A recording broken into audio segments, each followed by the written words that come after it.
নমস্কার বন্ধুরা, আমি ঋত্বিক আর আমাদের চ্যানেল ভবিষ্যৎ দৃষ্টিতে সকলকে স্বাগত জানাই। আলোচনা করব সূর্য ও বুধের সংযোগ বা বুধাদিত্য যোগ নিয়ে।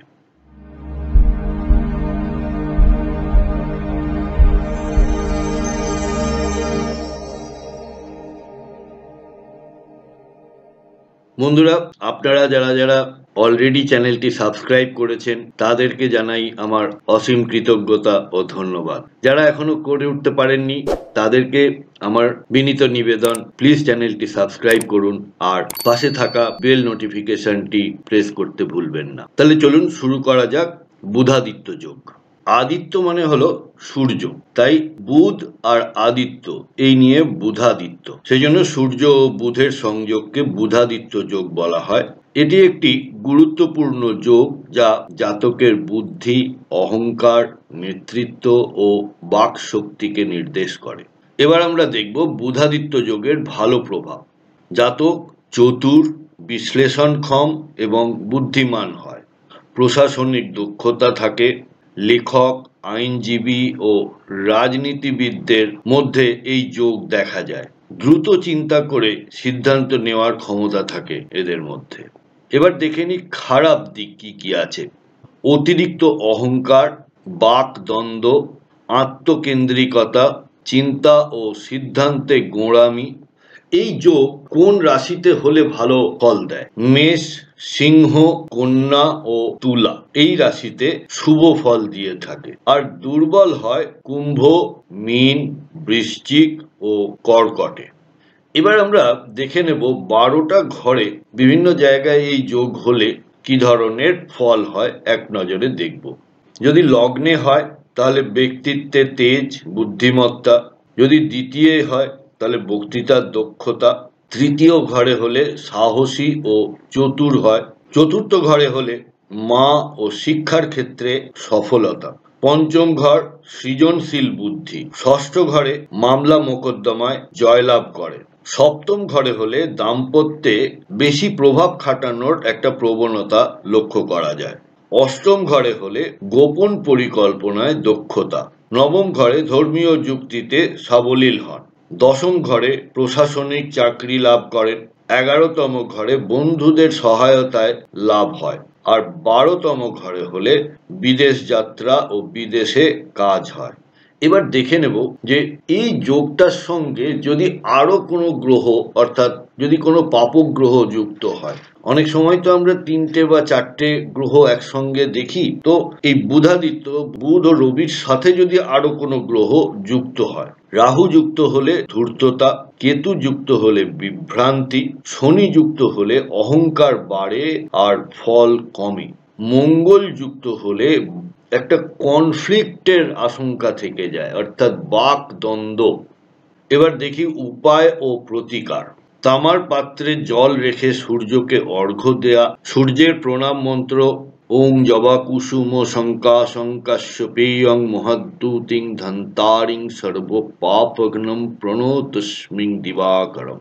এই মন্ত্রটি দিনে অন্তত 7 বার জপ করে দিন শুরু করা, বা বীজ মন্ত্র ওং ঘৃণী সূর্যায় নমঃ এই মন্ত্রটি 108 বার জপ করা।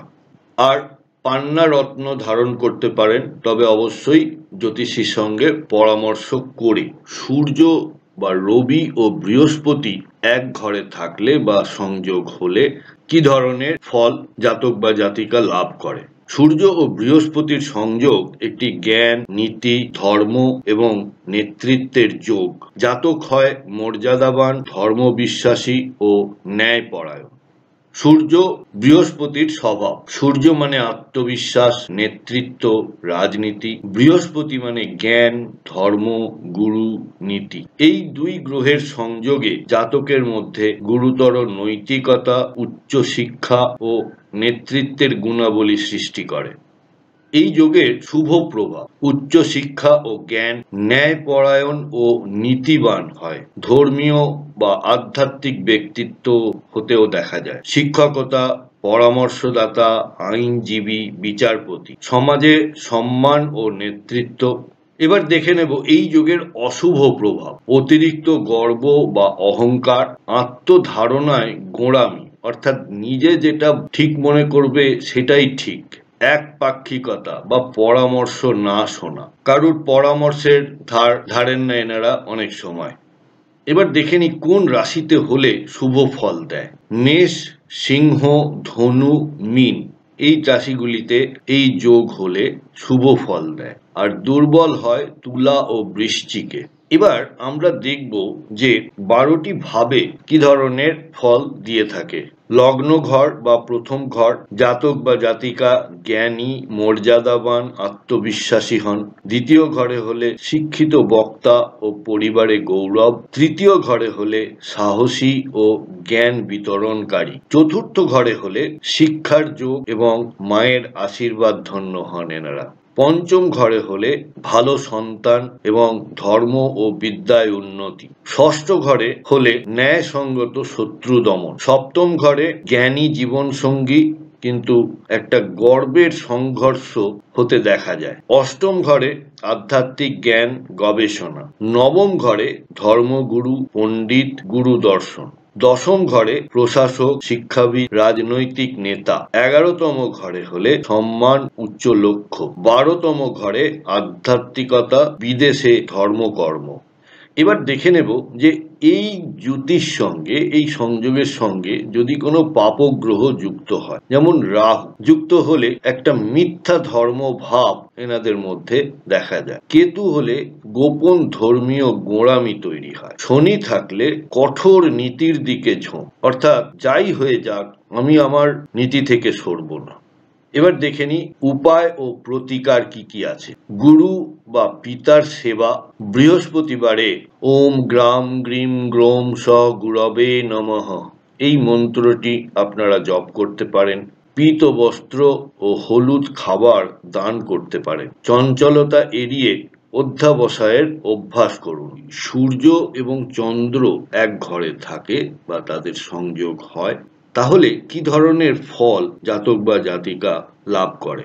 এই সংযোগটি খুব একটা ভালো সংযোগ বলে ধরা হয় না, কারণ দুটো বিপরীত ধর্মী গ্রহ, যদিও তারা মিত্র গ্রহ, কিন্তু দুজনের বৈশিষ্ট্য বা ক্যারেক্টারিস্টিক সম্পূর্ণ আলাদা। তাই এই ধরনের জাতক জাতিকাকে অনেক সময় বাইপোলার হতে দেখা যায়। এই সংযোগকে বলা হয় অমাবস্যা যোগ বা গৌরব ও অনুভূতির সংঘাত। এই যোগ জাতকের আত্মপ্রকাশ ও মানসিক জগতে টানাপোড়েন সৃষ্টি করে। নেতৃস্থানীয় আবেগপ্রবণতা ও আত্মনিয়ন্ত্রণহীন ব্যক্তিত্ব গঠনের সম্ভাবনা থাকে। সূর্য যেমন একদিকে আত্মবিশ্বাস, নেতৃত্ব, পুরুষতত্ত্ব ও অহংকারের প্রতীক, চন্দ্র আবার মন, আবেগ, মা, কল্পনা, নারীত্বের প্রতীক। তাই একত্র হলে জাতক হন সংবেদনশীল, আত্মবিশ্বাসী, কিন্তু দ্বন্দ্বপূর্ণ। মনের মধ্যে সারাক্ষণই একটা দ্বন্দ্ব চলতে থাকে। এবার দেখে নি ভালো দিক কি আছে। নেতৃত্বে আবেগের ভারসাম্য, আবেগ ও বাস্তবতার মধ্যে মিলনের শক্তি, কল্পনা শক্তি ও নেতৃত্বের সংমিশ্রণ, স্বপ্ন দেখার সাহস ও তা বাস্তবায়নের ক্ষমতা। এবার দেখে নি খারাপ দিকগুলো। আবেগ ও অহংকারের দ্বন্দ্ব, মা ও পিতার সঙ্গে সম্পর্কের জটিলতা, মানসিক অস্থিরতা ও আত্মবিশ্বাসে টানাপোড়েন, সিদ্ধান্তে দ্বিধা ও অস্থায়িত্ব। এবার দেখব কোন রাশিতে হলে শুভ হয়। কর্কট, সিংহ, তুলা, ধনু এই রাশিগুলিতে শুভ ফল দেয়। মেষ, বৃশ্চিক, মীন রাশিতে টানাপোড়েন তৈরি করে। এবার আমরা 12টি ঘর বা 12টি ভাবে কোন ঘরে কিরকম ফল দেয় একবার দেখে নিই। প্রথম ঘর বা লগ্ন ভাবে সংবেদনশীল, নেতৃত্ব স্থানীয় ব্যক্তিত্ব। দ্বিতীয় ঘরে কণ্ঠে আবেগ কিন্তু পরিবারে দ্বন্দ্ব। তৃতীয় ঘরে সাহসী কিন্তু আবেগপ্রবণ চিন্তা। চতুর্থ ঘরে মা ও পিতার প্রভাব দ্বন্দ্বপূর্ণ। পঞ্চম ঘরে প্রেম ও সৃজনশীলতায় দৈত্যতা। ষষ্ঠ ঘরে মানসিক দ্বন্দ্ব নিয়ে শত্রুর মোকাবিলা, অর্থাৎ এতটা কঠোর হব না হব না, এই আক্রমণটা করা কি ঠিক হবে না হবে না। সপ্তম ঘর দাম্পত্যে সংবেদনশীলতা ও কর্তৃত্বের সংঘাত দেখা যায়। অষ্টম ঘর মানসিক দুর্বলতা ও গোপন আবেগ। নবম ঘরে পিতার আদর্শ বনাম অনুভূতির দ্বন্দ্ব। দশম ঘরে কর্মক্ষেত্রে মানসিক অস্থিরতা। 11তম ঘরে বন্ধুদের মাধ্যমে দ্বৈত অনুভূতি। 12তম ঘর আত্মগোপনতা ও মানসিক ক্লান্তি। একেই তো একটা অশুভ যোগ, এর পরেও যদি আবার পাপ গ্রহ যুক্ত হয়। মানসিক বিভ্রান্তি ও আত্মমোহ। রাহু যোগ হলে কেতু আত্মপরিচয় হারানো ও নিঃসঙ্গতা। মঙ্গল রাগ ও সিদ্ধান্তের সমস্যা। শনি যুক্ত হলে বিষণ্ণতা ও দায়িত্বের ভারে মনোক্লান্তি। এবার দেখে নিই উপায় ও প্রতিকার কি আছে। প্রতি রবিবার ও সোমবার সূর্য ও চন্দ্রের মন্ত্র জপ করা। পিতামাতার সেবা করা ও সম্পর্ক রক্ষা করা। চন্দ্রগ্রহণ বা অমাবস্যার দিনে ধ্যান ও মানসিক প্রশান্তি সাধন। এবার দু একটি বাস্তব উদাহরণ দেখা যাক। আবেগপ্রবণ নেতা, কবি, শিল্পী ও সমাজ সংবেদনশীল ব্যক্তিদের মধ্যে এই যোগ লক্ষ্য করা যায়। সূর্য ও মঙ্গলের সংযোগ। সূর্য ও মঙ্গল যদি একসাথে যোগ হয় তাহলে একটা পাওয়ার হাউস তৈরি হয়। পাওয়ার হাউস মানে সেখানে প্রচুর এনার্জি। সূর্য ও মঙ্গলের সংযোগ একটি অগ্নিশক্তি সম্পন্ন যোগ। এটি জাতকের আত্মবিশ্বাস, সাহস, নেতৃত্ব এবং কখনো রাগ ও আগ্রাসনের পরিচায়ক। প্রথমে দেখে নিই সূর্য ও মঙ্গলের কারকতা। সূর্য মানে আত্মবিশ্বাস, নেতৃত্ব, অহংকার, রাজনীতি, পিতা বা পিতৃস্থানীয় ব্যক্তি। আর মঙ্গল হলো শক্তি, সাহস, যুদ্ধ, রাগ, ভাই।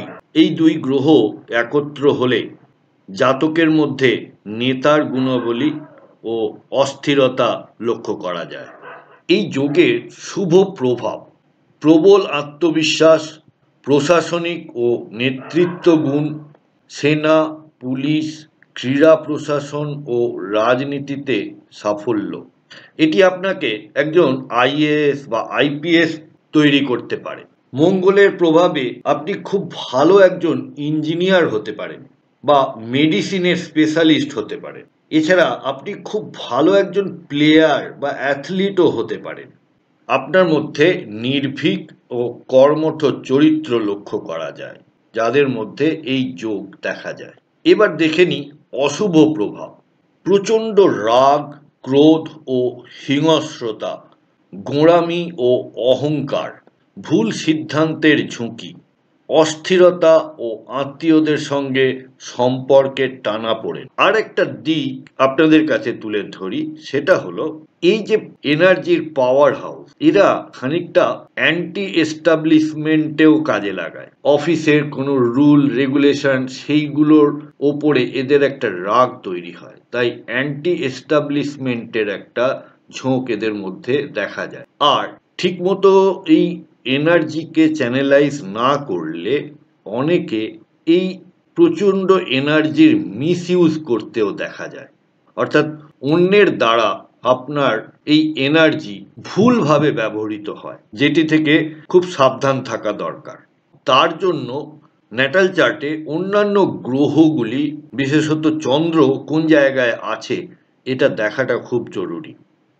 এবার দেখে নিই কোন রাশিতে হলে শুভ হয়। মেষ, সিংহ, ধনু এবং মকরে এই যোগ হলে শুভ হয়, আর দুর্বল হয় কর্কট, তুলা, মীনে। এবার আমরা এক ঝলকে দেখে নেব যে কোন ঘরে কেমন ফল দেয়। প্রথম ঘর নেতৃত্ব ও দৃঢ়তা, দ্বিতীয় ঘর বিতর্ক প্রবণতা, কণ্ঠে আগ্রাসন, তৃতীয় ঘর সাহসী ও ঝুঁকিপূর্ণ সিদ্ধান্ত, চতুর্থ ঘর মা ও পরিবারে অস্থিরতা, পঞ্চম ঘর সন্তান ও প্রেমে ক্রোধ, ষষ্ঠ ঘর শত্রু দমন ক্ষমতা, সপ্তম ঘর দাম্পত্যে সংঘর্ষ, অষ্টম ঘর দুর্ঘটনার সম্ভাবনা। নবম ঘরে এই যোগ হলে ধর্ম ও নীতিতে গোঁড়ামি লক্ষ্য করা যায়। দশম ঘরে কর্পোরেট বা প্রশাসনিক সাফল্য। 11 নম্বর ঘরে হলে সাফল্যের জন্য এদেরকে যুদ্ধ বা পরিশ্রম করতে হয়। 12তম ঘরে হলে রাগের কারণে নিজেই নিজের ক্ষতি করে।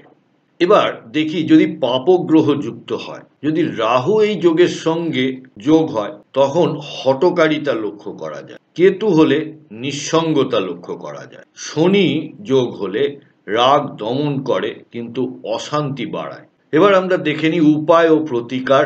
সূর্য ও মঙ্গল মন্ত্র জপ, রক্তদান ও রক্ত সম্পর্কিত সেবা, কপার অর্থাৎ তামার কোনো দ্রব্য দান, লাল বস্ত্র দান, হনুমান পূজা ও রাম নাম জপ, সূর্য বা রবির সাথে শুক্রের সংযোগ, এটিকে সৌন্দর্য ও আত্মবিশ্বাসের যোগও বলা হয়। এই যোগ জাতকের জীবনে সৌন্দর্য, সৃজনশীলতা, নাম ও খ্যাতি নিয়ে আসে, তবে এটি ব্যক্তিগত সম্পর্কেও প্রভাব ফেলতে পারে। এবার দেখে নেব সূর্য আর শুক্রের ইন্ডিভিজুয়াল চরিত্র। সূর্য আত্মবিশ্বাস, নেতৃত্ব, অহংকার, পিতা। আর শুক্র নির্দেশ করে সৌন্দর্য, প্রেম, বিলাসিতা, স্ত্রী সুখ এবং শিল্প। একত্র হলে জাতক হয় আকর্ষণীয়, সৃজনশীল ও বিলাসী। এখন দেখব সূর্য শুক্র যোগের ভালো দিক। শিল্পী, গায়ক, মডেল, ফ্যাশন ডিজাইনারদের মধ্যে এই যোগ লক্ষ্য করা যায়। সৌন্দর্যপ্রেমী ও সামাজিকভাবে এনারা খুবই জনপ্রিয় হয়ে থাকেন। সৃজনশীল পেশায় এনারা সাফল্য পান। রুচিশীলতা ও ব্যক্তিত্বে একটা আকর্ষণ লক্ষ্য করা যায়। এবারে সূর্য আর শুক্রের খারাপ দিক। অতিরিক্ত বিলাসিতায় এনারা মগ্ন থাকতে পারেন। আত্মকেন্দ্রিক প্রেম, যেখানে পার্টনারের কোনো গুরুত্ব থাকে না, নিজের প্রায়োরিটি সব সময় বেশি করে দেখেন। দাম্পত্য কলহ, সম্পর্ক ভাঙার একটা প্রবণতা এখান থেকে তৈরি হয়। এবার দেখে নিই কোন রাশিতে হলে শুভ হয়। বৃষ, মিথুন, সিংহ, তুলা এই রাশিগুলিতে শুভ ফল দিয়ে থাকে এই যোগ। আর কর্কট, বৃশ্চিক, কুম্ভ রাশিতে দুর্বল ফল পাওয়া যায়। এবার দেখে নেব কোন 12টি ঘরের কোন কোন ঘরে এই যোগ হলে কি ধরনের ফল পাওয়া যায়। প্রথম ঘর অর্থাৎ লগ্ন ঘরে হলে আকর্ষণীয় চেহারা ও ব্যক্তিত্ব। সেকেন্ড হাউসে হলে মিষ্টভাষী, সঙ্গীতের প্রতি অনুরাগ দেখতে পাওয়া যায় এবং আর্থিকভাবে এনারা ভাগ্যবান হন। তৃতীয় ঘর রুচিশীল সাহস, প্রেমে সৃজনশীলতা। চতুর্থ ঘর বিলাসবহুল গৃহ, মায়ের সঙ্গে ভালো সম্পর্ক। পঞ্চম ঘরে হলে প্রেমময়তা, নাট্য প্রতিভা, রোমান্স। ষষ্ঠ ঘরে হলে গোপন সম্পর্ক তৈরি হয়, অর্থাৎ এক্সট্রা ম্যারিটাল অ্যাফেয়ার্সের একটা সম্ভাবনা দেখতে পাওয়া যায় এবং দাম্পত্য সমস্যাও তৈরি হয়ে থাকে। সপ্তম ঘরে হলে দাম্পত্যে অতিরিক্ত প্রত্যাশা জন্মায়। অষ্টম ঘরে যৌন চাহিদা খুব বেশি থাকে যখন এই যোগ অষ্টম ঘরে হয় এবং একটা রহস্যময়তা এনাদেরকে ঘিরে থাকে। এনাদের কেউ প্রেডিক্ট করতে পারে না যে পর মুহূর্তে এনারা কি করতে চলেছে। নবম ঘরে হলে উচ্চ শিক্ষা ও বিদেশে সম্পর্ক। দশম ঘরে হলে শিল্প জগতে এনারা সাফল্য লাভ করেন। 11তম ঘরে হলে বন্ধুদের মধ্যে আকর্ষণীয়তা বা বন্ধুদের মধ্যে পপুলার হতে দেখা যায়। 12তম ঘরে হলে গোপন প্রেম আর বিলাসিতায় যথেষ্ট ব্যয় করতে দেখা যায় এনাদেরকে। এবার দেখব যে এই যোগের সঙ্গে যদি পাপগ্রহ যুক্ত হয়, যেমন রাহু যুক্ত হলে অবৈধ সম্পর্ক এবং বিভ্রান্তি তৈরি করে। কেতু যুক্ত হলে প্রেমে বিঘ্ন ঘটে এবং সম্পর্কের মধ্যে শীতলতা দেখা যায়, অর্থাৎ সম্পর্কটা খুব ওয়ার্ম নয়। শনি হলে সম্পর্কের দায়িত্বভার ও বিলম্ব হতে দেখা যায়। মঙ্গল দাম্পত্য কলহ ও যৌন উত্তেজনা এনাদের মধ্যে লক্ষ্য করা যায়। উপায় ও প্রতিকার হিসাবে শুক্র ও সূর্য উভয়ের মন্ত্র জপ, শুক্রবার সাদা বস্ত্র ও সুগন্ধি ব্যবহার, শুক্র মন্ত্রের 16,000 বার জপ। ভালো সম্পর্ক বজায় রাখতে নম্রতা ও সহানুভূতির চর্চা। সূর্য শুক্রের যোগের ভালো উদাহরণ হলো ফ্যাশন জগৎ। আমরা বলিউডের যেসব অভিনেতা অভিনেত্রীদের হরোস্কোপের মধ্যে এই যোগ লক্ষ্য করা যায়। সূর্য ও শনি যখন একই ঘরে অবস্থান করেন তখন কি ধরনের ফল দেখতে পাওয়া যায়। সূর্য ও শনি এই সংযোগকে পিতা পুত্রের সংযোগ বলা হয়। আমরা যেমন বাস্তব জীবনে দেখি যে পিতা এবং পুত্রের যে রিলেশনশিপ, সেই রিলেশনশিপ সবসময় খুব একটা সহজ হয় না। ভালো যেমন হয় তেমনি কিছু খারাপ উদাহরণও আমাদের চোখের সামনে থাকে। সেই রকম একইভাবে এই সংযোগে আমরা সেইভাবে সূর্য ও শনির সংযোগকে বলা হয় কর্তৃত্ব ও সংগ্রামের সংযোগ। পিতা ও কর্তৃপক্ষের সঙ্গে সংঘাতের যোগ, শৃঙ্খলা, কর্মঠতা ও আত্মনিয়ন্ত্রণের ইঙ্গিত দেয় এই যোগ। এক ঝলকে দেখে নি সূর্য ও শনির স্বভাব কিরকম। সূর্য আত্মবিশ্বাস, পিতা নেতৃত্ব, অহংকার। শনি পরিশ্রম, ধৈর্য, সীমাবদ্ধতা এবং ন্যায় নির্দেশ করে। একত্র হলে জাতক হয় কর্মনিষ্ঠ কিন্তু আত্মসংঘর্ষযুক্ত। নিজের মধ্যেই একটা কনফ্লিক্ট লক্ষ্য করা যায় এনাদের মধ্যে। এবার দেখে নেব রবি ও শনির যোগের ভালো দিক। প্রশাসনিক ও ন্যায় বিচার সংক্রান্ত পেশায় সফলতা, দীর্ঘ পরিশ্রমে ধাপে ধাপে উন্নতি হতে দেখা যায়। আত্মনিয়ন্ত্রণ ও বাস্তববোধ এনাদের মধ্যে লক্ষ্য করা যায়। পরিণত ও গুরুগম্ভীর মনোভাবের হন এনারা। এবার খারাপ দিকগুলো একবার দেখে নিই। পিতার সঙ্গে সম্পর্কের টানাপোড়েন, কর্তৃপক্ষের সঙ্গে সংঘাত, অর্থাৎ একটা অ্যান্টি এস্টাবলিশমেন্ট বোধ এনাদের মধ্যে সবসময় তৈরি হয়। আত্মবিশ্বাসের দ্বন্দ্ব, বিষণ্ণতা ও একাকিত্বের প্রবণতা লক্ষ্য করা যায়। কোন রাশিতে হলে শুভ হয়? তুলা, মকর, কন্যা, মীন এই রাশিগুলিতে মিশ্র ফল প্রদান করে। আর কর্কট, সিংহ, কুম্ভ রাশিতে দুর্বল ফল বা দ্বন্দ্বমূলক ফল লক্ষ্য করা যায়। এবার দেখে নেব 12টি ঘরের কোন কোন ঘরে কি ধরনের ফল দেয় এই যোগ। প্রথম ঘর অর্থাৎ লগ্ন ঘরে হলে দায়িত্ববান কিন্তু আত্মদ্বন্দ্বপূর্ণ হতে লক্ষ্য করা যায়। দ্বিতীয় ঘরে হলে পরিবারে কর্তৃত্ব নিয়ে সমস্যা তৈরি হয়। তৃতীয় ঘরে হলে শৃঙ্খলা ও সাহসের দ্বন্দ্ব। চতুর্থ ঘরে হলে মায়ের সঙ্গে দূরত্ব দেখতে পাওয়া যায় আর সাংসারিক জীবন বেশ চাপ যুক্ত হয়। পঞ্চম ঘরে হলে সন্তানের প্রতি দায়িত্ববোধ এবং এনারা সন্তানের প্রতি একটু কঠোর হয়ে থাকেন। ষষ্ঠ ঘরে হলে কর্মক্ষেত্রে শৃঙ্খলা এবং সহজেই এনারা শত্রুদের দমন করতে পারে। সপ্তম ঘরে দাম্পত্য জীবনে কর্তৃত্ব নিয়ে সমস্যা লক্ষ্য করা যায়। অষ্টম ঘরে হলে গভীর আত্মবিশ্লেষণ এবং মানসিক চাপ এনাদের মধ্যে লক্ষ্য করা যায়। নবম ঘরে হলে পিতার সঙ্গে মতভেদ, একটা ধর্মীয় জেদও লক্ষ্য করা যায়। দশম ঘরে প্রশাসনিক কর্তৃত্ব, কর্মে উন্নতি দেখা যায়। 11তম ঘরে হলে সামাজিক বন্ধনে দায়িত্ববোধ। 12তম ঘরে হলে নিঃসঙ্গতা, আত্মবিরোধিতা এবং সন্ন্যাস প্রবণতা লক্ষ্য করা যায়। এই যোগের সাথে যদি আবার কোনো পাপক গ্রহ যুক্ত হয়, যেমন রাহু, কর্তৃত্ব নিয়ে জটিলতা এবং প্রতারণার শিকার হন এনারা।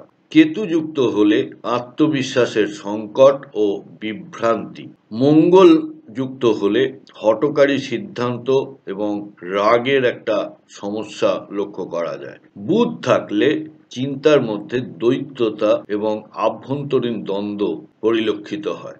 এবার চলে আসি উপায় ও প্রতিকারে। প্রতি রবিবার ও শনিবার সূর্য ও শনির মন্ত্র জপ করতে পারেন। কর্মে শৃঙ্খলা বজায় রাখা, পিতাকে শ্রদ্ধা করা, কালো ও লাল বস্ত্র যথাসময়ে পরা বা দান করা।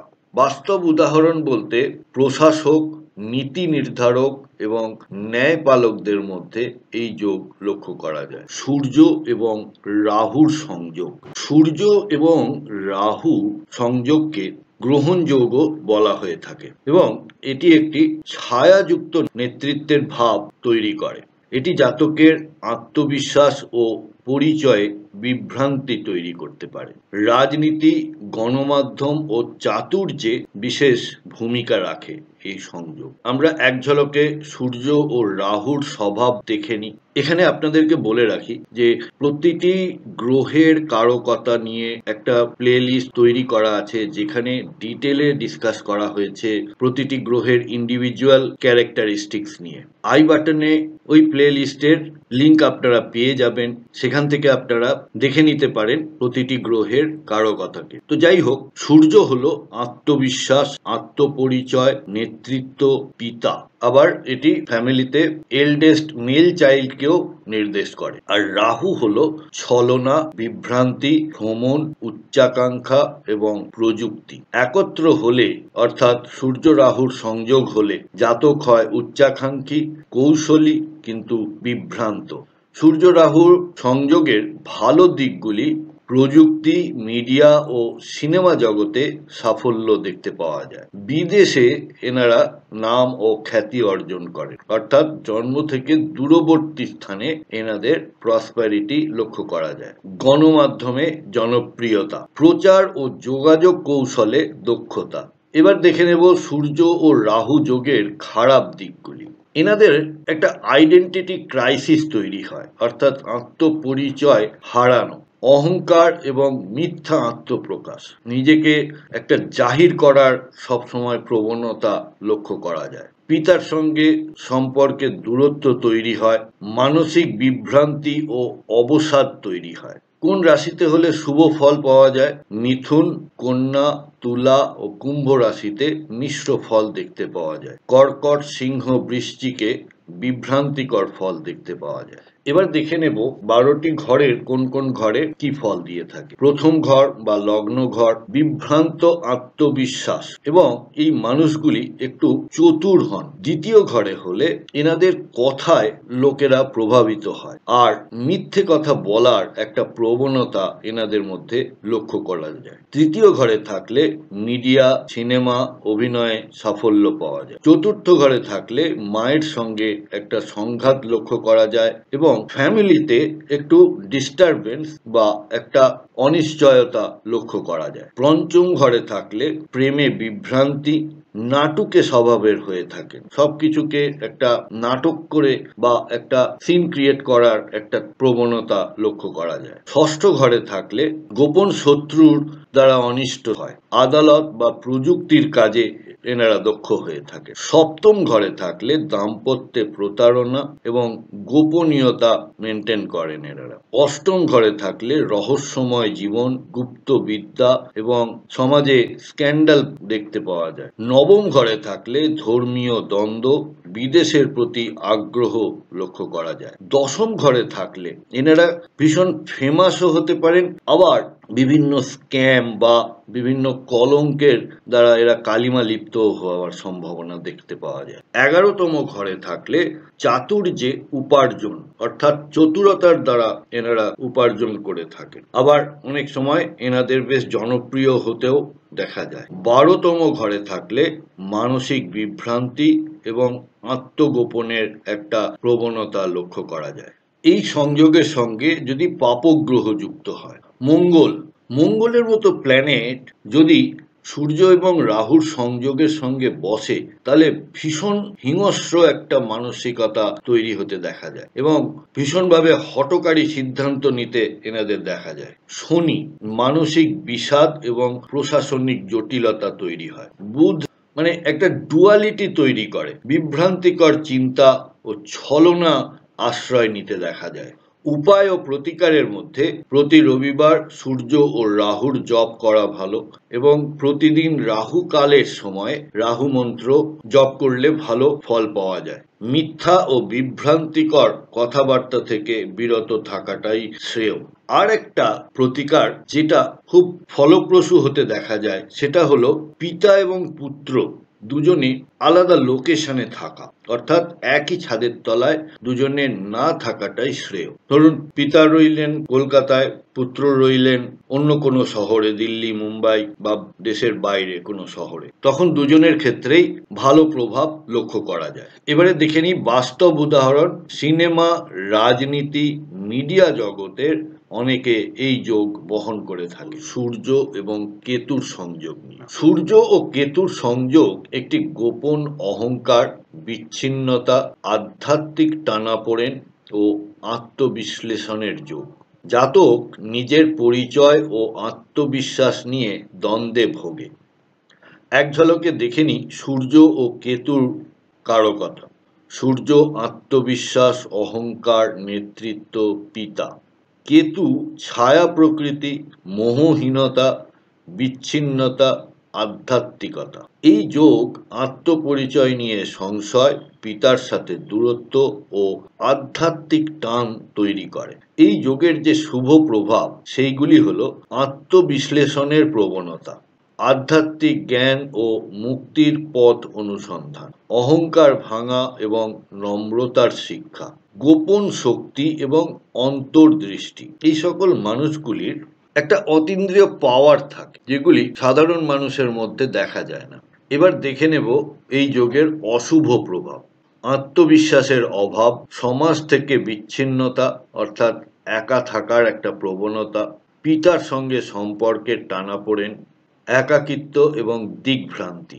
এবার দেখি কোন রাশিতে হলে শুভ অশুভ। ধনু, মকর ও বৃশ্চিকে হলে শুভ ফল দেখতে পাওয়া যায়। কর্কট, তুলা ও বৃষতে দুর্বল ফল লক্ষ্য করা যায়। এবার 12টি ঘরের কোন ঘরে এই যোগ হলে কি ফল দেয়। প্রথম ঘর বা লগ্ন ঘরে হলে পরিচয় সংকট, অন্তর্মুখিতা। দ্বিতীয় ঘরে হলে বাণী বা কণ্ঠের জটিলতা বা পারিবারিক জটিলতা। তৃতীয় ঘরে আত্মবিশ্বাসের ঘাটতি, ছোট ভাই বোন অর্থাৎ সিবলিংদের সাথে একটা দূরত্ব তৈরি হতে দেখা যায়। চতুর্থ ঘরে এই যোগ থাকলে মানসিক অস্থিরতা এবং মাতৃ সংকট দেখা যায়। পঞ্চম ঘরে থাকলে সন্তান এবং প্রেমের বিষয় নিয়ে হতাশা দেখা যায়। ষষ্ঠ ঘরে হলে গোপন শত্রু ও স্বাস্থ্য সমস্যা। সপ্তম ঘরে বৈবাহিক জীবনে বিচ্ছিন্নতা। অষ্টম ঘরে হলে আধ্যাত্মিক শক্তি, গোপন রহস্য। নবম ঘরে ধর্মে বিভ্রান্তি ও গোপনীয়তা। দশম ঘরে হলে পেশাগত অনিশ্চয়তা তৈরি হতে দেখা যায়। 11তম ঘরে হলে বন্ধু বিচ্ছিন্নতা ও লক্ষ্য হারানো। 12তম ঘরে হলে একাকিত্ব এবং গোপনে এনাদেরকে সাধনা করতে দেখা যায়। এই সংযোগের সাথে যদি আবার পাপগ্রহ যুক্ত হয়, যেমন শনি, তখন আত্মবিশ্বাসহীনতা ও কষ্টের একটা জীবন এনাদেরকে লক্ষ্য করা যায়। মঙ্গল থাকলে হঠকারী ও রাগের বিস্ফোরণ দেখা যায়। উপায় ও প্রতিকার। অন্ধকারে বসে ধ্যান করলে এনাদের অনেক মানসিক শান্তি ও স্থিরতা আসে। পিতার সেবা করলে খুব ভালো ফল দেখতে পাওয়া যায় এবং পরলোকগত পিতার যদি সঠিকভাবে শ্রাদ্ধ বা প্রতি অমাবস্যায় যদি তাদেরকে তর্পণ করা যায় পিতৃপুরুষের উদ্দেশ্যে, তাহলে খুব ভালো ফল লক্ষ্য করা যায়। নিঃস্বার্থভাবে জনসেবায় অংশগ্রহণ করা উচিত এনাদের, করলে পরে জীবনে অনেক সুপ্রভাব লক্ষ্য করা যায়। আরেকটি সুখবর হচ্ছে, জন্মকুণ্ডলী না তৈরি থাকে, আপনার যদি জানা না থাকে যে কোন ঘরে কোন গ্রহ বসে আছে বা কোন ভবনের কে অধিপতি, তাহলে ভবিষ্যদৃষ্টি আপনার জন্য এনেছে একটা বিনামূল্যে সুযোগ আপনার কুণ্ডলী বানিয়ে দেওয়া। নিচে দেওয়া আমার ওয়েবসাইটে আপনারা ভিজিট করুন bhavishyadrishti.in। সেখানে আপনার ডিটেলসগুলো দিলে আমরা ফ্রিতে আপনাকে কুণ্ডলী বানিয়ে আপনাকে পাঠিয়ে দেব। বন্ধুরা, আপনারা আমাকে জানান যে এই প্রতিবেদনগুলি বা এই সিরিজগুলি আপনাদের কেমন লাগছে। যদি ভালো লাগে একটা লাইক করবেন আর আত্মীয় স্বজন বন্ধু বান্ধবের সঙ্গে শেয়ার করবেন। আজকের পর্বে এই পর্যন্তই। দেখা হচ্ছে নতুন সিরিজ নিয়ে পরের পর্বে। সাথে থাকার জন্য অনেক ধন্যবাদ।